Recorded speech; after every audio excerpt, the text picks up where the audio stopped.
Hello, I'm Bob Trubshaw. I'd like to talk to you today about why we have parish churches, and why, at least in many parts of England, they're next to manor farms. So turn your mind back to the 10th century and the early part of the 11th century. The Norman conquest is something your grandchildren and great-grandchildren will be alive to experience. But right now England is doing very nicely. Certainly if you're a landowner with the peasants doing all the grunt, and you're living the life of Riley on the proceeds. You'd be thought of as a manorial lord, later to be rephrased as lords of the manor. Your fields and woods and so forth were collectively your manorial lands. The Old English word was aethel, which means ancestral land or estate or patrimony. After the Normans conquered and the English language became infested with Norman French terminology, then eventually these were referred to as estates. According to historians, the Normans themselves referred to them as domains, which is cognate with the modern English word domain. Linguists would differ from historians about the first usage of domain in French. Let's not go there.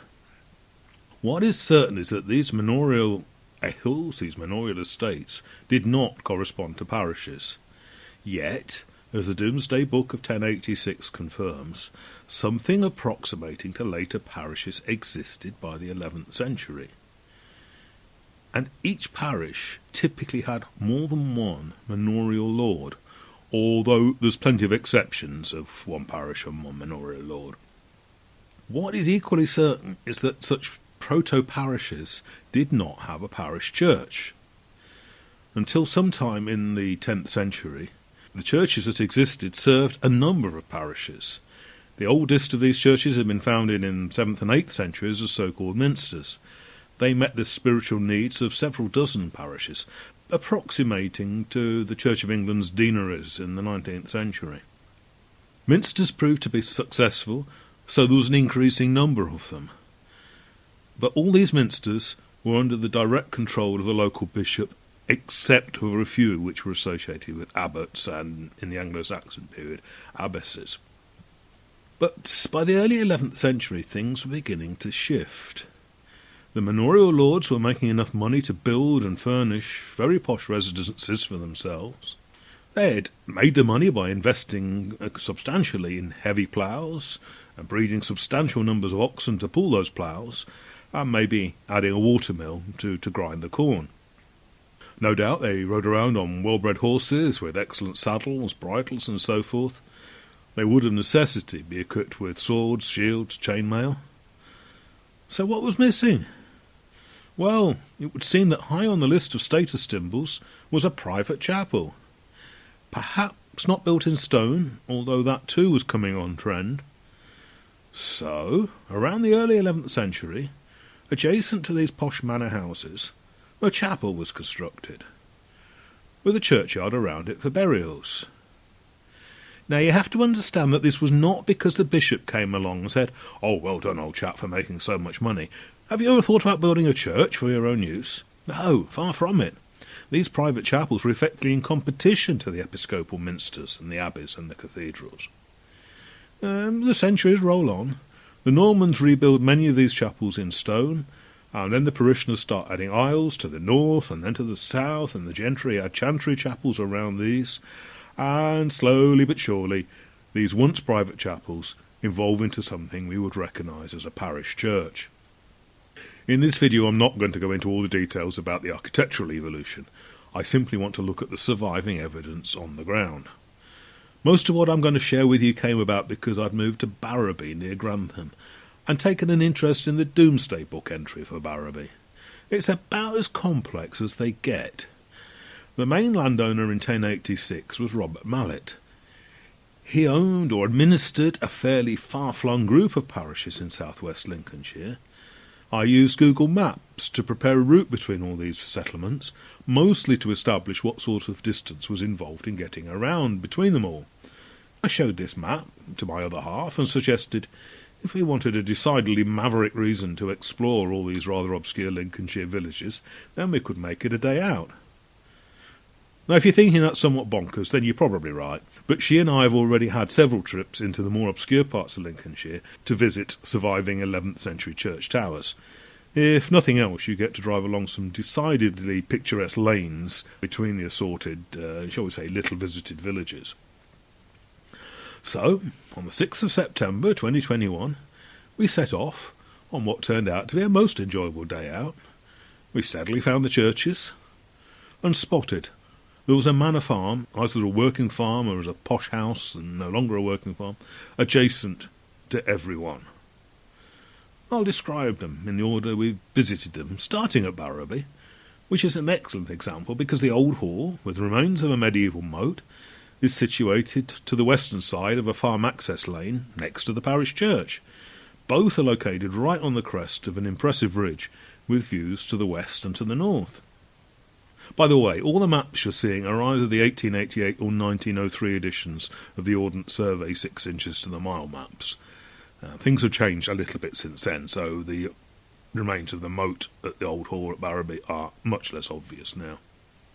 Setting off in the northwesterly direction from which the old hall looks out, we go into the valley and come first to Sedgebrook. Again, there is still a big house in the village, still known as Manor Farm, this time to the north of the church, and again complete with medieval moat. So we can say with reasonable confidence that one of the late Anglo-Saxon manorial lords erected a church to the south of his hall. Moving on, we soon come to Allington. The church has been rather unsympathetically restored, but inside there's a very pleasant surprise, a Romanesque arcade on the north side of the nave. And, once again, a very impressive country house to the west, known as Allington Hall, and a separate manor house to the south-east. However, my money's on Allington Hall being the successor to the 10th, 11th century manorial hall, with the church being added almost next door to the south-east. Setting off eastwards and crossing the A1, we get to the next of Robert Mallet's holdings at Syston. A decidedly impressive mansion sits right next to the churchyard. As at Barrowby, it's called the Old Hall. Confusingly, there are moats to the south-east of the church, but I suspect these are medieval fish ponds rather than an occupation site. When you take into account the ornamental lake to the east, then the church's location gives the impression of a private chapel, even though, of course, it is the parish church. Close by is Barkston. An impressive rectory is situated to the east of the church. Plausibly, this is the successor to a 10th, 11th century manorial hall, but I have no actual evidence to support that supposition. So let's move swiftly on to Wilsford. The churchyard is overlooked by the back of a rather OTT stable block associated with Wilsford Hall and the adjacent Hall Farm. And once again a substantial ornamental lake, this case most likely expanded from a medieval moated site. At Sapperton things are just as predictable. The church is wedged in between Manor Farm, this time still a working farm, to the north-east, and the manor house, still so called, to the west. Once again the location makes it seem more like a private chapel than a parish church. At Ingoldsby the church is to the north of a rectory in very substantial grounds. My suspicion is that these grounds are the continuation of a late Anglo-Saxon manorial estate, but I also suspect that the late Anglo-Saxon hall would have been closer to the church rather than where the current rectory is sited. After all, building a new house nearly next door before knocking down the previous one does make a bit of sense. At Bassingthorpe, well, I'm sorry if this is getting boring, but another top-of-the-range country house, known as the Manor House, with, surprise, surprise, the remains of a medieval moat. And the path from the manor house to the parish church just gives the complete impression of this being a private chapel. Burton Coggles Church is similar to the north of what was in the late 19th century a substantial working farm. And so, in the course of a roughly 55-mile round trip, all the churches once owned by Robert Mallet, and by various Anglo-Saxon and manorial lords in the generations before him, retain the evidence for their origin as private manorial chapels. Yes, in many respects this is an almost arbitrary selection of 10 villages in southwest Lincolnshire. I have little doubt that a great many other villages in the East Midlands and beyond could be used as equally good examples. One of the key reasons that this church and manor relationship can still be recognised is that these 10 villages have remained small. The evidence may also be there in larger villages, but this requires peeling back successive enlargements and other changes to reveal what was most likely there in the 10th and 11th centuries. I'll do just one such peeling back exercise for a village I know well enough. This is Wymeswold in North Leicestershire. This is how the village looks now. This is how it was in the 1880s. All those plots, looking a bit like a toast rack, at least to my mind, are evidence for 10th or early 11th century expansion. All very planned, classic Toft and Croft layout. In a video I made nearly 5 years ago, I explained how these seem to be associated with the four manors mentioned in Domesday, four manors at least at the time of the reign of Edward.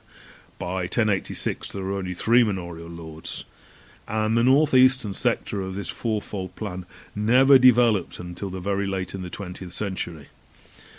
In the previous video I note that we know the locations of a manor farm to the northwest, and also a former big house to the southeast, which had impressive formal gardens. All this was demolished in the 18th century, and the field is now known as Hall Close. To the southwest is a kink in the road associated with a former brick pit, which just might be the site of a third manor house demolished without record, which would imply there was intended to be, but might never have been, a fourth late Anglo-Saxon manorial dwelling in the northeast. Let's take away all that neat and tidy toast rack, Toft and Croft plots. What's left is a more higgledy-piggledy arrangement around the church. In the mid-20th century there was still a working farm to the north and another to the west, where there's now 2 Methodist chapels, the older one converted to a house, could plausibly have once been the site of a working farm too. So although it's not clear which of these farms would have been the manorial estate which erected a private chapel, later the parish church, we can be confident that even in a large and now rather complicated village such as Wymeswold, and the classic 10th-11th century church and manor arrangement also evolved. I hope this inspires you to look at village churches and associated posh houses more closely when you're out and about. While you're out, you can call up the 1880s Ordnance Survey maps online using your mobile phone, although it might be easier to do it on a laptop before you set off. Bear in mind it's easy to use the print screen button on a PC to paste the screen grab into a picture editing program and save the map for future reference. I'll include a link to the best website for an old OS maps in the description below.